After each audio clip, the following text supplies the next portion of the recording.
오늘은 2월 14일 발렌타인데이입니다. 발렌타인데이가 무슨 날인지 따로 설명드리지 않아도 사랑을 고백하는 날인 거 다 알고 계시죠? 나랑은 상관없는 날입니다. 그렇게 생각하실지도 모르지만 발렌타인데이가 무슨 날인지는 아마 온 세상 사람들이 다 알 것 같습니다. 그런데 여러분, 원래 이 발렌타인데이가 기독교 기념일 중에 하나였던 거 혹시 알고 계시나요? 한 3세기쯤에, 그러니까 주후 3세기, 그러니까 뭐 한 200년쯤 됐을 때 발렌타인이라고 하는 한 주교가 살았다고 합니다. 이 주교가 살았던 그 시대에 왕이 한 법을 만들었는데 무슨 법이냐면 군인들은 결혼을 못하게 하는 그러한 법을 만들었다고 하더라고요. 그런데 군인들이 사랑하는 여자가 있어서 결혼하고 싶어도 그 법 때문에 결혼을 하지 못하는 거예요. 물론 지금도 그렇지만 그때에도 결혼은 누가 주례를 해주냐면 주교가, 뭐 지금 말로 하면 목사님이 결혼을 주례해 주었거든요. 그 군인들이 결혼하고 싶은데 왕이 결혼을 못하게 해버리니까 결혼을 못하고 있는 그 안타까운 그 환경을 이 발렌타인 주교가 보고, 결혼하고 싶은 군인들이 있으면 나에게 와라, 내가 주례를 서주겠다. 왕의 명령을 어기고 그렇게 결혼식을 주례해 주었던 사람이 바로 발렌타인 주교이었다고 하더라고요. 수많은 군인들의 결혼을 주례하였던 그 발렌타인 주교의 그 행적이 왕에게 발각되었고, 왕은 자신의 명령을 어겼다라는 그러한 죄목을 더해서 이 발렌타인 주교에게 사형을 선고했는데, 발렌타인 주교가 사형당한 날이 바로 2월 14일이었다라고 하더라고요. 이 발렌타인 주교가 왕이 군인들은 결혼시키지 마라고 명령을 내렸음에도 불구하고 군인들의 결혼을 집례해 주었던 이유는요, 결혼은 하나님께서 제정하신 신성한 것이고 남녀가 사랑하는 것은 고귀한 것이다 라고 하는 어떤 기독교적 사상에 기반한 믿음이 있었기 때문에 그렇게 결혼을 집례하였다라고 그렇게 볼 수가 있겠습니다. 그래서 교회는 이런 발렌타인 주교의 그 믿음과 사상, 그리고 그의 죽음을 기독교적 사랑의 의미를 수호하다 죽게 된 그러한 사건, 즉 순교다라고 이렇게 간주하여서 그때부터 2월 14일을 발렌타인 주교의 날, 발렌타인데이로 기념하게 되었다라고 하더라고요. 아마도 발렌타인 주교가 어떻게 죽음을 당하게 되었는지, 왜 순교를 했는지에 대한 이야기들이 퍼져나가면서 2월 14일은 사랑을 위한 날이다, 사랑을 고백하는 날이다, 어떤 그러한 개념들이 생기게 돼서 지금의 발렌타인데이로 이렇게 발전된 것이 아닌가라고 추측할 수가 있겠는데요.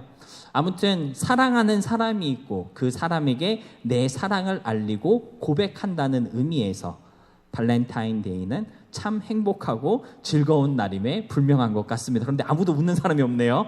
네, 슬픈 날인가 보죠. 어떤 사람에게는 사랑하는 사람이 있어서 너무 기쁘고 행복한 날이지만, 물론 어떤 분에게는 그러한 날이 아닐 수도 있겠죠. 사랑하는 사람도 없고 사랑을 고백하고 싶은 사람도 없다면 발렌타인데이만큼 씁쓸하고 외로운 날도 없을 것 같은데요. 그런데 제 생각에는 오히려 그런 분들에게, 그런 분들을 위해서 발렌타인데이가 존재하는 것이다라고 저는 그렇게 생각합니다. 사랑을 주고받는 것이 얼마나 기쁘고 행복한 것인지 이 발렌타인데이를 통해 한 번 더 생각해 볼 수 있게 되는 거거든요. 그래서 어떠한 이유든지 좀 사랑의 감각이 무뎌진 그러한 분들이 있으시다면 발렌타인데이를 통해 좀 사랑의 감각들이 다시 활발해질 수 있어서 하나님이 허락하신 이 아름다운 사랑이 주는 유익함들을 좀 누릴 수 있었으면 좋겠습니다. 물론 학생들은 너무 공부에만 열심을 내서 연애에 신경 쓸 겨를이 없겠지만, 우리 청년들, 네, 꼭 결혼은 의무입니다. 요즘 세상은 결혼을 안 하는 게 무슨 되게 멋있는 거라고 생각하는데 아니에요. 결혼은 의무입니다. 하나님의 사랑의 그 아름다운 결심 꼭 우리의 삶 가운데 충만할 수 있기를 부탁드립니다. 사랑하는 사람이 있다는 것, 누군가에게 사랑받는다라고 하는 것은 참 고맙고 행복한 일입니다. 그만큼 나를 생각해주고 아끼고 위하는 사람이 있다라는 뜻이기 때문인데요. 그런데 반대로 나를 미워하고 질투하고 그리고 싫어하는 사람이 있다면 그것만큼 우리 자신을 힘들게 하고 병들게 하는 것도 없는 것 같습니다. 여러분, 누군가에게 이유를 분문하고 미움을 받거나 또는 싫어하는 존재가 되어보신 적이 혹시 있으신가요? 그런 존재가 된다는 것은요, 참 아프고 괴로운 것 같아요.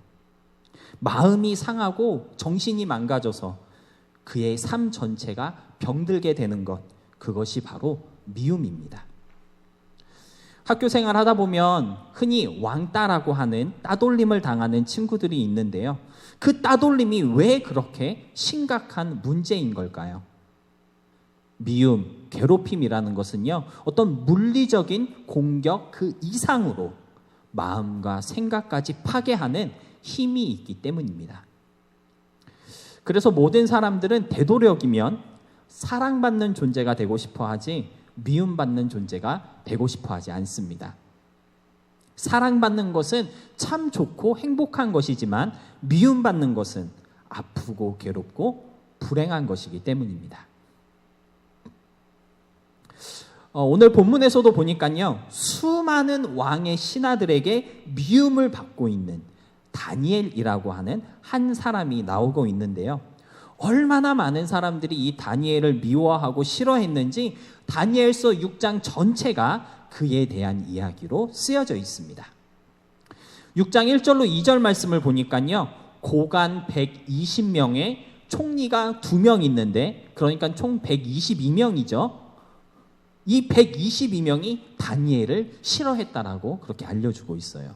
그런데 더 놀라운 것은 6장 7절을 보면요, 온 나라의 모든 공무원들이 다니엘을 미워하고 그를 시기하고 질투하였다라고 그렇게 쓰고 있는데요. 여러분, 한 사람만이라도 나를 미워하거나 또는 나를 시기 질투해도 그렇게 힘든 것이 없고 그렇게 아픈 것이 없는데, 온 나라에 있는 모든 공무원들이 나를 미워한다. 다니엘이 얼마나 불행하고 아픈 삶을 살아갔을까요? 다니엘의 멘탈이 건강했을까요? 스트레스가 어마어마하지 않았겠습니까? 누구 하나 나에게 고운 눈길을 주는 사람이 없었고요. 수고한다, 고생했어, 따뜻한 말 한마디 건네는 사람이 없었다라는 거예요. 어딜 가나 눈칫밥을 먹어야 했고, 심지어 언제 어떻게 죽을지 몰라 불안과 두려움으로 하루하루를 보내야 했던 사람이 바로 오늘 본문에 나오는 다니엘이었다라는 것입니다. 이런 삶을 살고 있는 다니엘에게 감사가 있었을까요? 없었을까요? 평강이 있었겠습니까? 행복을 찾아볼 수 있었을까요? 그런데 오늘 본문으로 함께 읽은 10절 말씀을 보시면요, 이렇게 고백하고 있습니다. 제가 한번 읽어볼게요. 다니엘이 이 조서에 왕의 도장이 찍힌 것을 알고도 자기 집에 돌아가서는 윗방에 올라가 예루살렘으로 향한 창문을 열고 전에 하던 대로 하루 3번씩 무릎을 꿇고 기도하며 그의 하나님께 감사하였더라. 이렇게 증거하고 있습니다. 이 숨막히는 상황 속에서 정말 죽지 못해 살아가고 있는 다니엘이었는데, 다니엘인 줄 알았는데 오히려 하나님께 감사하였다라고 오늘 성경은 알려주고 있는 것이죠. 그의 하나님께 감사하였더라. 한번 생각해 보시기 바랍니다. 생각해 보시기 바랍니다. 어떻게 감사할 수 있을까요? 어떻게 감사하다는 고백이 나올 수 있을까요? 아무리 생각해도 이런 상황 속에 제가 있다고 한다면 감사합니다라는 고백을 할 수 없었을 것 같아요. 도저히 어떻게 감사해야 할지 상상이 되지 않습니다. 그런데 더 놀라운 것은요, 전에 하던 대로 하루 3번씩 감사하였다라는 것입니다. 이 전에 하였던 대로 감사하였다라는 건 이거예요. 갑자기 막 힘든 일이 생기고 어려운 일이 생겼을 때 우리 가끔 그럴 수 있잖아요. 그래, 나는 믿는 사람이야. 이 순간 감사해야 돼. 갑자기 이게 어떤 믿음의 의지 같은 것이 생각나서 우리가 한 번은 감사할 수 있거든요. 다니엘의 감사는 그렇게 결단해서 한 번, 어떤 믿음의 의지에 따라 한 번 했던 그러한 감사가 아니었다라는 것입니다. 전에 하던 대로, 늘 하던 대로 끊임없이 감사를 고백하였던 그러한 감사가 바로 다니엘의 감사이었다라는 것이죠. 다니엘은 총리 중에 한 사람이거든요. 공무원이었다라는 거예요. 심지어 공무원들을 관리하는 사람입니다. 그런데 온 나라 모든 공무원들이 다 나를 피하고 나를 싫어하며 걷는질하던 그때에 다니엘은요, 감사했습니다. 어떻게 하든지 나를 잡아먹으려고 말도 안 되는 것들로 왕에게 나를 막 고발하고 해코지를 할 때에도 다니엘은 감사했다는 거예요. 하다 안 되니까 말도 안 되는 법을 만들어서 자신을 죽이려고 할 때에도 다니엘은 여전히 감사했습니다. 감사할 수 있는 상황이어서가 아니고요. 상황은 점점 더 나빠지고 안 좋아지는데도 다니엘은 감사하였다고 오늘 성경은 알려주고 있는 것이죠. 사랑하는 여러분, 어쩌면 이것이 저와 여러분이 소망하는 감사의 능력이 아닐까 그렇게 말할 수 있을 것 같습니다. 감사할 수 없는 상황 속에서도 감사의 이유들을 찾고 바라보고 그래서 감사할 수 있는 것. 2월을 시작하면서 감사의 능력을 체험하자는 소망을 함께 나누었는데요. 오늘 다니엘이 누리고 경험하고 있는 이 감사의 능력이 저와 여러분의 삶 속에도 있을 수 있기를 진심으로 소망하며 축복합니다. 여러분, 하나님이 주시는 감사의 능력, 즉 감사하게 하시는 능력은요, 다른 것이 아니에요. 우리 삶 속에 부어주신 하나님의 은혜들을 알게 하시고 바라보게 하시는 겁니다. 감사할 수 없는 그 상황을 보는 것이 아니고요. 그 상황 가운데 흐르고 있는 은혜의 흐름을 발견케 하시는 것. 그것이 감사케 하시는 능력이다라는 것이죠.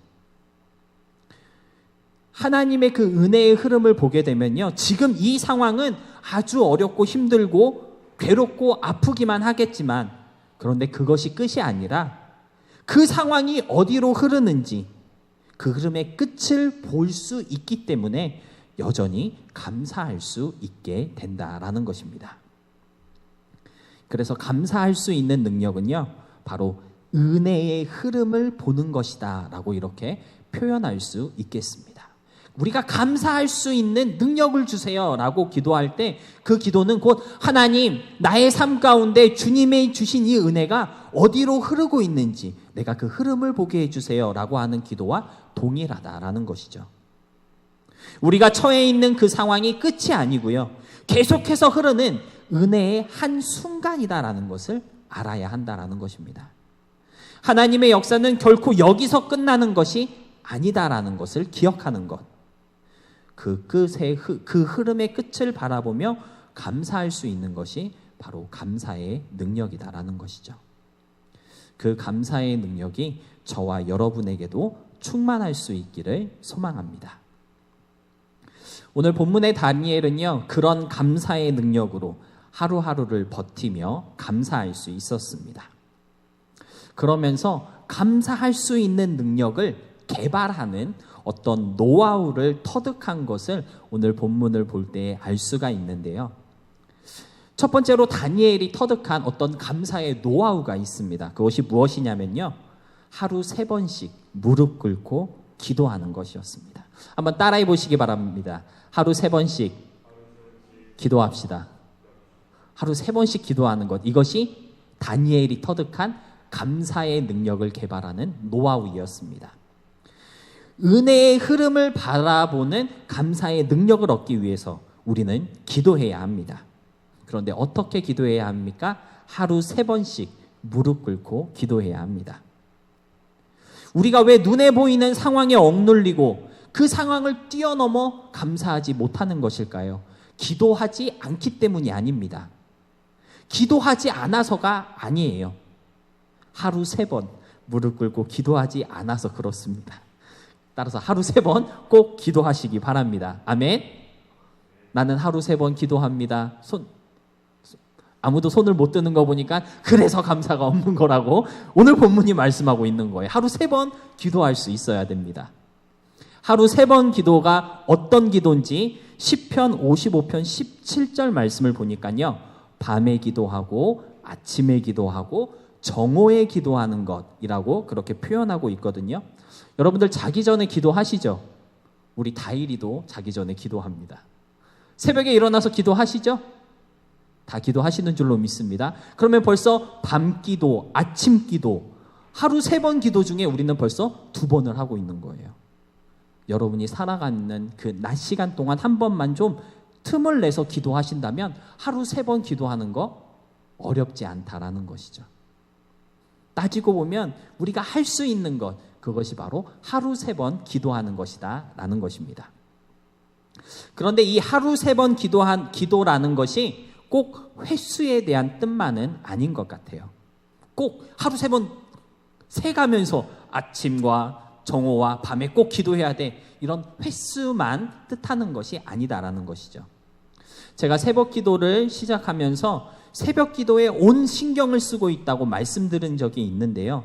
우리가 밤에 드리는 기도이건 아침에 드리는 기도이건 또는 낮 시간 동안 우리가 활동하다 드리는 기도이건 기도에 신경을 쓰고 관심을 쏟는 것, 그것이 하루 3번 기도가 우리에게 요구하고 있는 것입니다. 신경 쓰지 않고 관심 갖지 않고서는 절대 하루 3번 기도할 수 없기 때문에 그렇습니다. 요점은요, 기도해야 한다는 각오가 필요하다라는 것이죠. 불평이 나오고 짜증이 날 때, 그때 감사하기 위해 기도해야겠다, 어떤 그러한 결단이 우리에게 필요하다는 것입니다.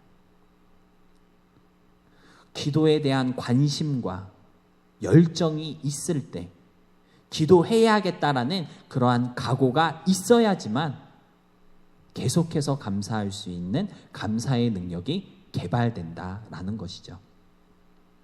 왠지 모를 짜증과 불평과 불안감이 솟구칠 때 그 순간에 기도해 보시기 바랍니다.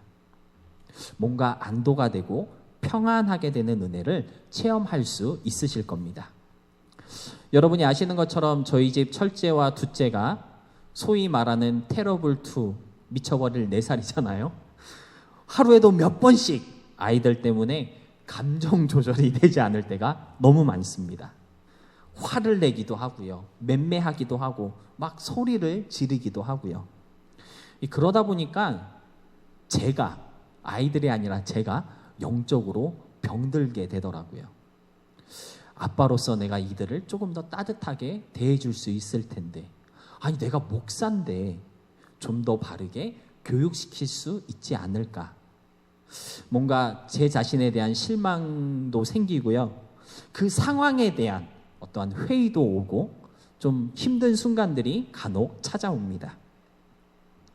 그러다 보니까 어린 아이들을 키우는 이 상황 자체가 즐겁지 않고요, 감사하지 않게 되더라고요.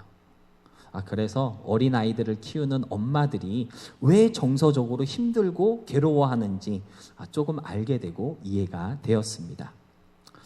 이러면 안 되겠다 싶어서 짜증나고 화가 날 때 속으로 기도했습니다. 하나님, 이 상황을 이기게 해주세요. 이 감정과 기분을 이기게 하시고 감사하게 해주세요. 이렇게 기도했더니요, 정말 감정이 조절되고 기분이 한결 편해지더라고요. 상황이 달라지지는 않았습니다. 우리 첫째와 둘째는 여전히 소리 지르고 말을 안 듣고 뛰어다니고 굴러다니고 어지럽히고 말도 아니지만 그 상황을 대하는 저의 태도가 달라지더라고요. 저의 마음이 달라졌고요, 기분과 감정이 달라지더라라는 것이죠. 말 안 듣고 짜증을 유발하는 아이들을 바라보는 눈이 달라지니까 그 순간에도 감사할 수 있었고 기쁨을 유지할 수 있었습니다. 여러분의 삶 속에 감사할 수 없는 어떠한 순간, 나를 막 짜증나게 하는 그 순간에 기도해야지, 이것을 기억하시기 바랍니다. 다른 어떤 소리를 내시기 전에, 불평의 소리나 짜증의 소리가 내 입에서 나오기 전에 먼저 기도해 보시기 바랍니다. 그러면요, 불평이 나오려고 했던 그 입술에서 감사가 나오고 찬양이 나오게 될 것입니다. 어떤 순간이든지 먼저 기도할 것을 명심하라라고 하는 의미가 바로 하루 3번 기도가 알려주는 포인트라는 것을 좀 기억하셨으면 좋겠고요. 그런가 하면 전에 하던 대로 기도하라고 본문은 그렇게 말씀하고 있는데요. 전에 하던 대로 기도하라라는 것은요, 이런 거예요. 기도로서 얻게 된 어떠한 평안과 감사가 있다면 그것을 기억하라라는 뜻입니다. 그때 나 진짜 짜증나고 막 화났었는데 근데 그때 나 기도했었거든. 그랬더니 하나님이 평안을 주셨어. 감사하게 해주셨어. 그때의 그 평안과 감사를 기억할 수 있어야 한다라는 것이죠. 왜 그렇습니까? 그걸 기억해야 또 그러한 순간이 왔을 때 또 기도할 수 있기 때문입니다. 전에 기도했더니 하나님께서 나의 상황을 바꿔주셨잖아. 그러니까 전에 하던 대로 또 기도해야겠다. 이런 간증적인 기도의 루틴이 개발되어야 한다라는 것이죠. 여러분, 기도함으로써 이전에 없었던 평안을 누리거나 또는 감사를 경험했던 그러한 체험들이 분명히 있으시죠. 그때 그 체험들을 떠올리시기 바랍니다. 짜증날 때, 화날 때, 지금 이 상황이 나를 막 억누를 때 기도 중에 나를 붙잡아 주셨던 하나님의 그 은혜로운 손길을 좀 잊지 않고 기억할 수 있어서 전에 하던 대로 기도하고 또 기도함으로써 그래서 감사의 능력이 매일매일 더 크게 증폭되는 우리의 삶이 될 수 있기를 진심으로 소망하며 축복합니다. 그런가 하면 두 번째로 우리가 감사하기 위해서 꼭 알아야 할 것이 하나 있습니다. 그것이 무엇이냐면요, 적어도 나를 사랑하고 위하는 한 사람 정도는 있다라는 것을 우리들이 알아야 하겠습니다. 세상 모든 사람들 다 나를 싫어하고 내 편이 아닌 것 같고 나를 힘들게 한다 할지라도 그래도 그 중에 내 편인 사람 한 명은 있다라는 것을 알아야 한다라는 것이죠. 본문의 다니엘을 보니까요, 정말 수많은 원수들에게 둘러싸여서 하루하루를 지옥 같은 나날로 보내고 있었거든요. 그런데 그럼에도 불구하고 그가 죽지 않고 감사하며 살아갈 수 있었던 것은 그를 아끼고 사랑하며 그를 위해 힘쓰는 한 사람이 있었기 때문입니다. 그가 누구일까요? 본문 14절을 보니까요, 바로 왕이었습니다. 14절 제가 읽어볼게요. 왕이 이 말을 듣고 그로 말미암아 심히 근심하여 다니엘을 구원하려고 마음을 쓰며 그를 건져내려고 힘을 다하다가 해가 질 때에 이르렀더라. 모두가 다니엘을 미워하고요, 어떻게 하면 다니엘에게 해코지를 할까 생각만 하고 있을 때 그를 사랑하고 아꼈던 왕은요, 그를 구원하기 위해서 마음을 쓰고 힘을 썼습니다. 사랑하는 여러분, 나를 미워하는 사람이 아무리 많다 할지라도 나를 아끼고 사랑하는 사람 한 명만 있으면요, 그 모든 상황을 이겨낼 수 있는 힘이 생기게 되는 겁니다. 여러분이 처해 있는 환경이 정말 죽을 것 같이 처절하고 숨막히는 상황일지라도 나를 붙잡아주고 일으켜주는 한 사람만 있다면 그 환경도 바꿀 수 있는 힘이 생기게 되는 거예요. 오늘 다니엘에게는 그러한 사람이 있었고요. 그러한 사람이 있었기 때문에 다니엘은 감사할 수 있었습니다. 저는 오늘 이 말씀을 읽으면서 그런 다짐을 하게 됩니다. 나도 누군가에게 그런 존재가 되어주자. 나를 통해 힘을 얻고 나를 통해 감사하며 나를 통해 기뻐할 수 있는 그 한 사람이 되어주자. 누군가를 미워하거나 힘들게 하는 존재이기보다는 그들이 힘을 얻고 감사할 수 있도록 그를 위해 마음을 쓰고 힘을 다하는 사랑해주는 존재가 될 수 있다면 얼마나 좋을까. 그러한 생각과 다짐을 하게 되었는데요. 어떠한 존재가 그러한 존재일까를 생각해 보다가 베스트 프렌드라는 단어가 떠오르더라고요. 우리가 좋아하는 단어 중에 하나이지 않습니까? 베스트 프렌드. 왜 우리는 베스트 프렌드를 좋아하고 그렇게 아끼는 것일까요? 다른 친구들 뭐라 그래도 늘 내 편이고 나를 사랑해주고 나를 아끼는 그 한 사람이 바로 베스트 프렌드이기 때문입니다. 나를 응원해주는 그 사람이 있기 때문에 오늘도 내가 힘을 얻고 살아갈 수 있는 거잖아요.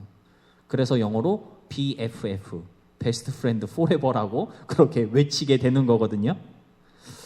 학교에서 왕따 당하는 아이들도 보면요, 주위에 아무도 없는 왕따는 정말 극단적인 상황까지 내몰리게 되지만, 왕따를 당하는 중에도 친구 한 명이라도 있는 그 왕따는요, 그래도 그 상황을 버티며 견디게 되더라고요.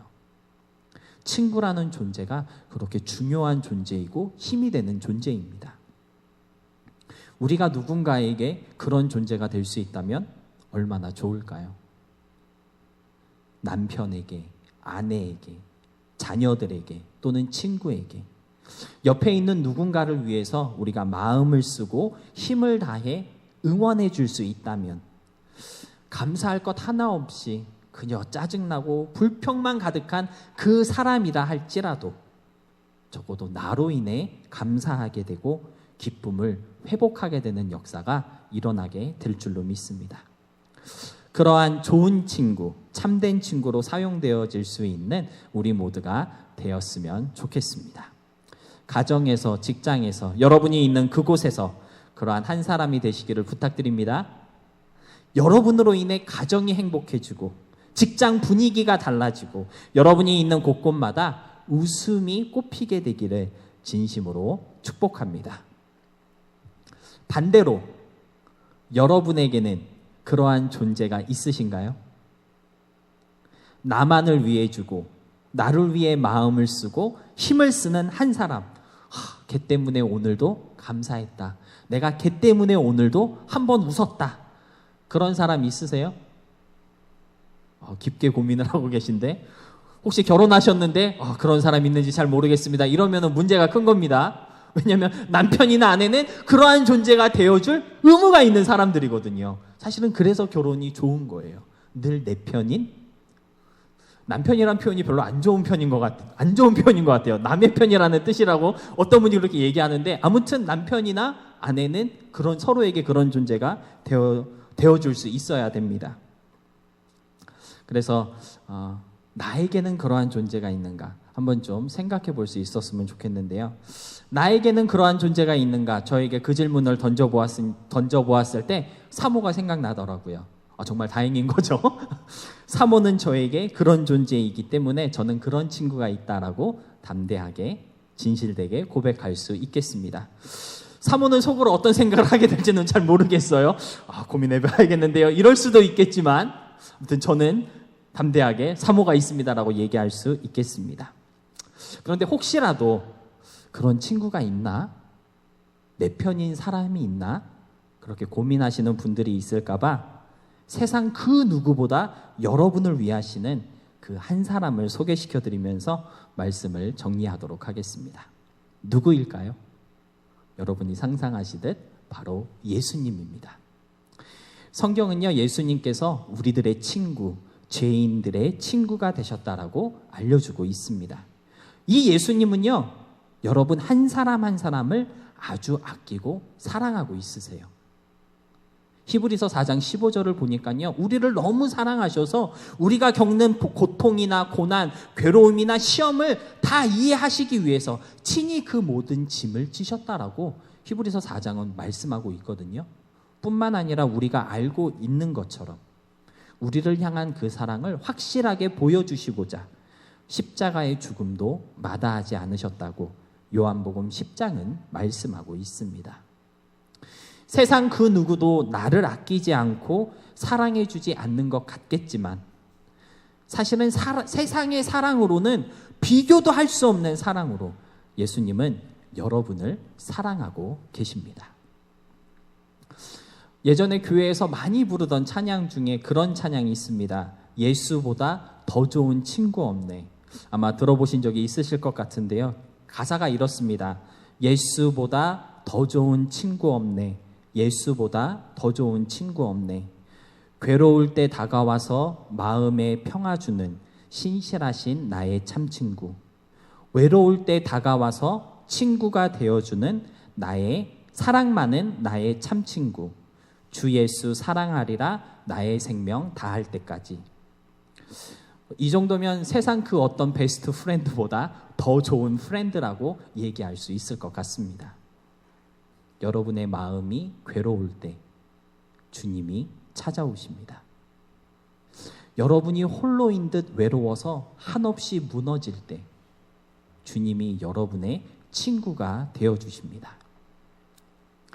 이런 친구, 바로 여러분의 친구이고 우리 모두의 친구임을 기억하셔서 주 예수로 인하여 언제나 찬양하며 감사하며 기뻐하는 삶을 살아갈 수 있기를 진심으로 소망하며 축복합니다.